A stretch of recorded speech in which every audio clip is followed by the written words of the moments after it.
시간 우리에게 주시는 하나님의 말씀 사사기 13장 1절에서 7절까지 말씀입니다. 구약성경 384쪽입니다. 이스라엘 자손이 다시 여호와의 목전에 악을 행하였으므로 여호와께서 그들을 40년 동안 블레셋 사람의 손에 넘겨주시니라. 소라 땅의 단 지파의 가족 중에 마누아라 이름하는 자가 있더라. 그의 아내가 임신하지 못함으로 출산하지 못하더니 여호와의 사자가 그 여인에게 나타나서 그에게 이르시되 보라 내가 본래 임신하지 못함으로 출산하지 못하였으나 이제 임신하여 아들을 낳으리니 그러므로 너는 삼가 포도주와 맥주를 마시지 말며 어떤 부정한 것도 먹지 말지니라. 보라 내가 임신하여 아들을 낳으리니 그의 머리 위에 삭도를 대지 말라. 이 아이는 태에서 나옴으로부터 하나님께 바쳐진 나실인이 되리라. 그가 블레셋 사람의 손에서 이스라엘을 구원하기 시작하리라 하시니 이에 그 여인이 가서 그의 남편에게 말하여 이르되 하나님의 사람이 내게 오셨는데 그의 모습이 하나님의 사자의 용모 같아서 심히 두려움으로 어디서부터 왔는지를 내가 묻지 못하였고 자기 이름을 내게 이르지 아니하였으며 그가 내게 이르기를 보라 내가 임신하여 아들을 낳으리니 이제 포도주와 맥주를 마시지 말며 어떤 부정한 것도 먹지 말라. 이 아이는 태에서부터 그가 죽는 날까지 하나님께 바쳐진 나실인이 됨이라 하더이다 하니라. 아멘. 샬롬, 주님의 평강이 함께하기를 소원합니다. 아멘. 이제 사사기의 마지막 사사가 출현할 때입니다. 마지막 사사의 출현에 앞서서 먼저 출현한 사사들이 있습니다. 어떤 사사들이 있었나? 첫 번째 사사가 온니엘이었는데 온니엘, 그 다음 에훗, 그리고 삼갈, 또 드보라와 바락, 그리고 기드온은 많이 들어보셨죠. 그 다음에는 돌락, 야일, 입다, 입산, 엘론, 압돈입니다. 압돈의 뒤를 이어서 앞으로 출현할 사사, 마지막 사사인데 그 사사의 이름은 누구일까요? 예, 마지막 사사. 사사기에 나오는 마지막 사사, 삼손입니다. 삼손은 손이 세 개라서 삼손이에요. 손이 오른손 왼손이 있고 또 하나님의 능력에 오른손이 있어서 함께 하시기 때문에 하나님의 손이 함께 하시기 때문에 손이 세 개라고 삼손이다 누가 그러더라고요. 너무 좀 썰렁했죠. 아무래도 추운 겨울. 그 앞에 나왔던 사사들 중에 드보라와 바락은 같은 시대에 활동했기 때문에 하나로 보기로 합니다. 삼손까지 12명의 사사가 삼손 포함해서 있는 셈입니다. 12명의 사사가 있습니다. 이들이 전부 사사였다는 증거가 있습니다. 먼저 사사는 이제 이스라엘 족장 시대부터 왕정 시대가 오기까지 과도기를 살았던 그 시대가 혼돈의 시기이기도 했는데 그 시대가 바로 사사 시대입니다. 그 시대를 이끌어갔던 지도자, 이스라엘의 정치적, 종교적 지도자입니다. 과도기를 이끌어갔던 그런 지도자죠. 바로 그런 사람들이 사사인데 12명의 사사가 있고 이들이 전부 사사였다는 증거가 있습니다. 사사 또는 구원 등의 단어로 그들이 사사임을 증언합니다. 사사기 3장 10절에 온니엘을 사사라고 표현하고 있습니다. 또 3장 15절에 에훗을 한 구원자 그렇게 말씀해요. 3장 31절에는 삼갈과 연관해서 이스라엘을 구원하였다 그렇게 말씀하고 있죠. 4장 4절에 드보라를 사사라고 표현하고 여자인데 여성인데 사사라고 표현하고 있어요. 또 히브리서 11장 32절에는 드보라는 나오지 않고 이제 바락이 되더라고요. 사사기 6장 14절에 기도원과 연관해서 기도원과 연관해서 미디안의 손에서 구원하라 그런 말씀이 구원이라는 용어가 등장합니다. 사사 아니면 구원이라는 용어가 등장한다는 거예요. 사사기 10장 2절에 보면 돌라를 사사로 표현하고 있습니다.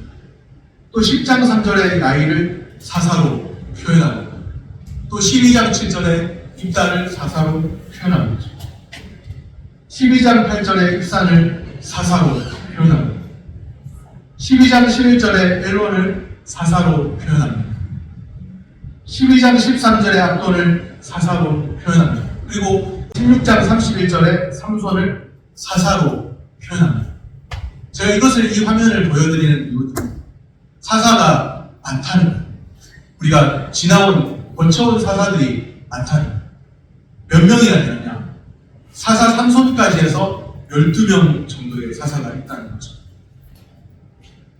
많은 사사들을 거쳐서 12번째 사사 삼손까지 왔습니다. 혼돈의 시대예요. 혼돈의 시대. 하나님을 떠나간 그런 모습. 그 가운데 하나님께서 이제 적들의 침입을 허락하시니까 또 하나님께 부르시십니다. 하나님께서 사사들을 세우셔서 구원해내셨죠. 그럼에도 불구하고 사사기는 계속해서 반복되는 구절인데 각기 자기 소견에 옳은 대로 행하였다. 혼돈의 시대. 그런 혼돈의 시대에 이제 마지막 사사 삼손이 출현하게 됩니다. 삼손이 출현하기 전에 상황은 어땠을까요? 이스라엘의 반역이 극에 달했습니다. 여호와의 진노도 극에 달했습니다. 다시 이스라엘 자손은 여호와의 목전에 악을 행합니다. 여호와께서 진노하십니다. 1절 말씀입니다. 이스라엘 자손이 다시 여호와의 목전에 악을 행하였으므로 여호와께서 그들을 40년 동안 블레셋 사람의 손에 넘겨주시니라. 마지막 끝에 보니까 여호와께서 그들을 40년 동안 블레셋 사람의 손에 넘겨주시니라. 블레셋의 손에 몇 년의 지배를 받게 하세요? 40년. 40년이라는 시간에 지배를 받게 하세요. 참 긴 세월이죠. 40년. 사사시대 초기의 이스라엘은 압제받는 기간보다 그래도 평화의 기간이 그래도 길었습니다. 그러다가 점점 평화의 기간이 짧아져요. 마지막 사사 삼손이 등장할 즈음에는 40년이라는 최장 기간의 압제를 받습니다. 상대는 누구냐? 블레셋이 등장했습니다. 블레셋이 이스라엘을 40년간 압제합니다. 블레셋의 그 40년의 지배를 받으면서 이스라엘이 고통 가운데 있었는데, 오랜 시간 고통 가운데 있었는데, 블레셋의 손에서 주님이 구원하실 때가 점점 다가옵니다. 오랜 고통이 끝이 나가고 주님이 구원하실 때가 점점 다가옵니다. 하나님의 구원 역사가 이제 막 시작될 가는데 그 구원 역사는 뜻밖의 곳에서 시작됩니다. 오랫동안 불임, 임신하지 못하는 그런 상황에 있는 불임의 고통을 겪는 한 여인이 있습니다. 2절 말씀입니다. 소라 땅의 단지파의 가족 중에 마누아라 이름하는 자가 있더라. 그의 아내가 임신하지 못함으로 출산하지 못하더니 소라 땅, 단지파, 또 그 가족 중에 마누아라고 하는 이름을 가진 사람이 있습니다. 마누아의 아내가 임신을 하지 못했습니다. 이제 사사기 앞에 훨씬 앞에 창세기에 보면 아브라함의 아내도 처음에 임신을 못했잖아요. 그런데 또 사사기에 마누아의 아내가 임신을 하지 못했습니다. 당연히 출산도 하지 못했죠. 임신을 해야 출산하는 거예요. 마누아는 삼손의 아버지입니다. 삼손의 어머니는 누구냐? 마누아의 아내라고만 표현되어 있을 뿐 이름은 알지 못합니다. 그런데 불임 상황이 그 가정에 있었습니다. 불임 상황. 임신하지 못하는 그런 상황. 고통과 절망으로 여겨지던 때였습니다. 고대에는 특별히 자녀가 없는 것이, 임신하지 못하고 출산하지 못하는 것이 고통과 절망으로 여겨지던 때였죠. 불임 상황은 고통과 절망의 다른 이름입니다.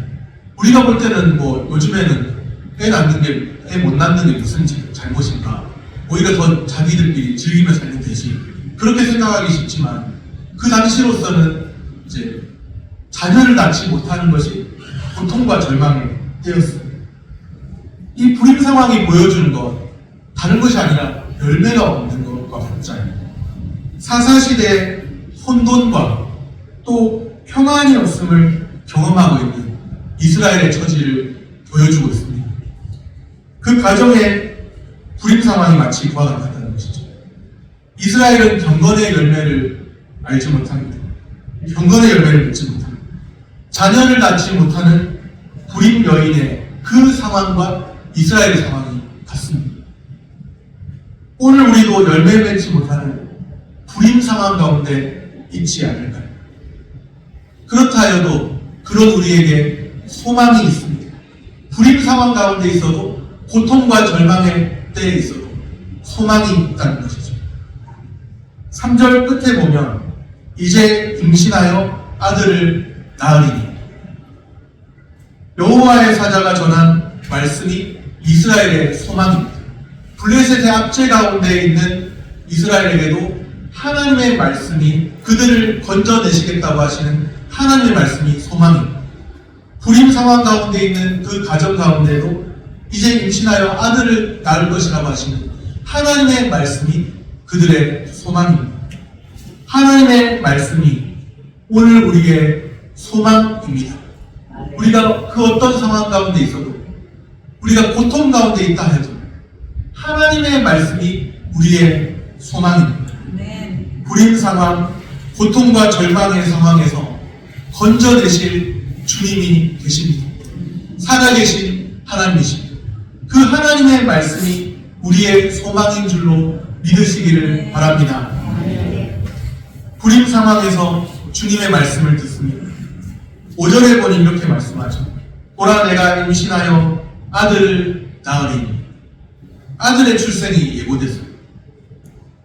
5절 중간쯤에 보면 그 아들은 하나님께 바쳐진 나실인이 됩니다. 하나님께 바쳐진 무엇이 됩니다? 나실인이 됩니다. 나실인에 해당하는 원어가 나지르인데요. 나지르, 나실이 비슷하죠. 나지르, 나실이. 거룩하게 구별된 자를 의미합니다. 하나님께 바쳐졌다. 이미 바쳐졌다는 표현이 나오고 있잖아요. 하나님께 바쳐진 나실인이 됩니다. 하나님께 바쳐진 사람입니다. 거룩하게 구별된 자를 의미하는 뜻이 이제 나실이, 원어로 보면 나지르 이렇게 되겠죠. 나지르, 나실이 구별된 자, 하나님께 바쳐진 사람. 태어날 아이가 바로 하나님께 바쳐진 사람입니다. 거룩하게 구별되었습니다. 무엇을 위해서 하나님께서 이 아이를 출생하게 하시고 무엇을 위해서 하나님께서 구별하게 하셨을까요? 사명을 위해서 구별되었습니다. 그의 사명이 5절 끝에 보면 나오는데 그가 하나님께 바쳐진 나실인이 됩니다. 그 다음 말씀이 뭐라고 되었어요? 그가 블레셋 사람의 손에서 이스라엘을 구원하기 시작하리라 하시니. 바로 이렇게 하나님께서 주실 사명이 있기 때문에 그를 나서부터 구별된 자로 세우신 것이죠. 사명을 위해서 구별되었습니다. 그가 블레셋 사람의 손에서 이스라엘을 구원하기 시작합니다. 블레셋의 압제 아래서 40년간의 오랜 고통, 지배를 당하고 있는데 그 고통을 끝내기 위해서 또 불임 상황 가운데 있는 그 가정의 고통을 끝내기 위해서 아이가 출생하고 또 블레셋의 고통으로부터 건져낼 사사로 세워지게 됩니다. 하나님의 약속과 더불어서 보라 너가 임신하여 아들을 낳으리니 그가 블레셋 사람의 손에서 이스라엘을 구원하기 시작하리라. 하나님 말씀하셨잖아요. 하나님의 약속과 더불어서 40년간의 블레셋의 압제는 이미 종결된 것과 같습니다. 사람들은 말할 거예요. 언제 이 고통이 끝이 나냐? 40년이면 너무나 길잖아요. 언제 이 고통이 끝날 것이냐? 그렇게 사람들은 말할 것입니다. 그런데 이미 하나님이 말씀하심과 더불어서 하나님의 약속과 더불어 40년간의 블레셋의 압제는 이미 종결된 것과 같습니다. 블레셋 사람의 손에서 구원할 사사의 탄생이 예고됩니다. 주님이 블레셋의 압제에서 구원할 사사를 보내시겠다. 그리고 그 고통을 블레셋의 압제라고 하는 그 고통의 상황에서 건져내시겠다 말씀하십니다. 그 사사로 출생하는 이가 바로 삼손이죠. 불임 상황의 고통, 한 가정의 불임 상황의 고통과 절망을 주님이 아십니다. 블레셋의 압제를 당하고 있는 40년간의 고통당하고 있는 그 압제 속에 있는 그 이스라엘의 고통을 주님이 아십니다. 우리의 모든 상황을 주님이 모르시지 않습니다. 주님이 다 아십니다. 한 가정의 고통을 하나님의 말씀과 더불어서 종식시키실 것입니다. 블레셋의 압제로부터 이스라엘을 하나님의 말씀과 더불어서 그 고통을 끝장내실 것입니다. 우리의 모든 상황을 아시는 주께서 우리의 상황 가운데서 우리를 인도해 주실 줄로 믿습니다. 하나님의 말씀을 바라보는 사람, 살아계신 하나님을 바라보는 사람은 이제 낙심과 절망에서 돌아서야 합니다. 주어진 상황만 바라본다면 참 힘들 수 있습니다. 여전히 크게 나아지지 않는 상황, 크게 변화되지 않는 상황, 주어진 상황만 바라본다면 힘 빠질 수도 있고 낙심될 수도 있지만 이제 하나님을 바라보고 하나님의 말씀을 바라보는 사람은 낙심과 절망에서 돌아서야 합니다. 하나님께 바쳐진 나시린처럼 구별된 삶으로 하나님께 응답해야 합니다. 오늘 우리가 절망 중에 부르짖을 때 우리의 고통 소리를 들으시는 살아계신 주님이 역사하심을 믿으시기를 바랍니다. 말씀을 정리합니다. 고통과 절망의 상황에서 건져주실 주님이 계십니다. 우리의 모든 상황을 주님이 다 알고 계시고 낱낱이 알고 계십니다. 우리의 머리털까지도 다 세심받으신 하나님이십니다. 주께서 우리의 모든 것을 다 알고 계십니다. 주님의 말씀이 우리의 소망임을 믿고 모든 상황 아시는 주님께 우리 삶을 맡기시기를 축복합니다. 기도하겠습니다.